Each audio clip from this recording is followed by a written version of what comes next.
vijana ambao kwa kipindi kifupi tulichokaa hapa tumewaona uwezo wa kucheza mpira ni mzuri, na tunaamini chini ya benchi la ufundi wa akademi yao wakiendelea katika mlengo waliokuwa nao sasa, miaka michache ijayo tutakuwa na timu bora ya vijana chini ya miaka 15, chini ya miaka 17.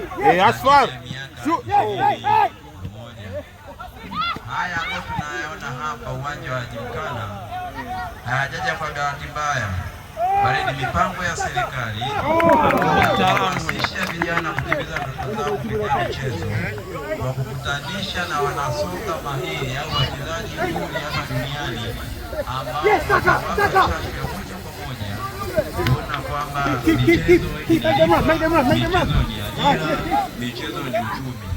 Wakiendelea vijana hawa, mpira utaendelea Tanzania na uchumi wa Tanzania.